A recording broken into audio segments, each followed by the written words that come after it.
प्रधानमंत्री नरेंद्र मोदी अपनी 5 देशों की यात्रा के पहले चरण में शुक्रवार को संयुक्त अरब अमीरात की राजधानी अबू धाबी पहुंचे, जहां एयरपोर्ट पर उन्हें गार्ड ऑफ ऑनर दिया गया। पीएम मोदी और यूएई के राष्ट्रपति शेख मोहम्मद बिन जायद अल नाहयान के बीच प्रतिनिधिमंडल स्तर की वार्ता हुई, जिसमें दोनों नेताओं की मौजूदगी में दोनों देशों के बीच रणनीतिक पेट्रोलियम भंडार समेत कई एमओयू का आदान प्रदान भी किया गया।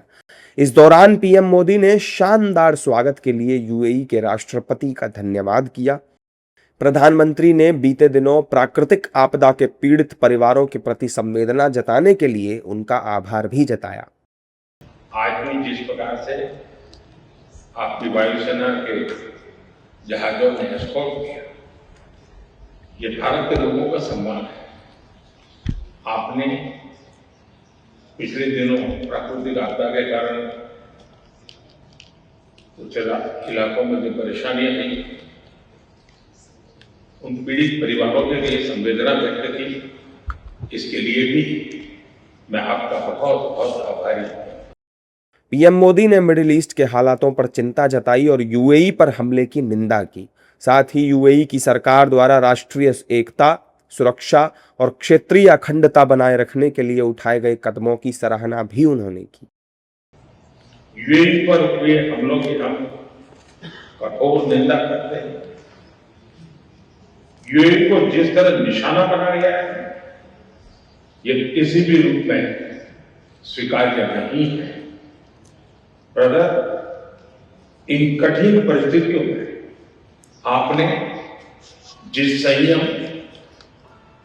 करेज और विजन का परिचय दिखाया है, यह बहुत ही सराहनीय है। राष्ट्रीय एकता, सुरक्षा और क्षेत्रीय अखंडता को बनाए रखने आपके नेतृत्व में उठाए गए कदमों का हम अभिनंदन करते हैं।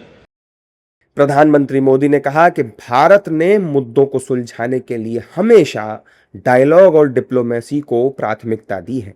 उन्होंने कहा कि हॉर्मुज स्ट्रेट को मुक्त, खुला और सुरक्षित रखना हमारी बड़ी प्राथमिकता है और इस मामले में अंतर्राष्ट्रीय कानूनों का पालन करना बेहद जरूरी है।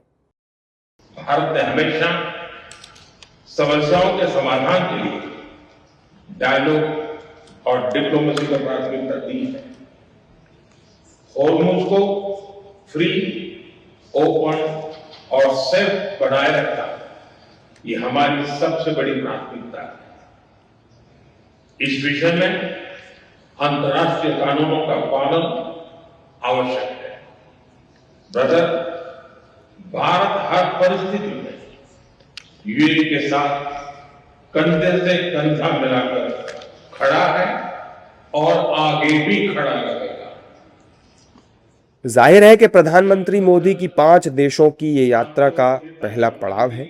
यूएई के बाद PM Modi Netherlands, Sweden, Norway और इटली की आधिकारिक यात्रा पर जाएंगे।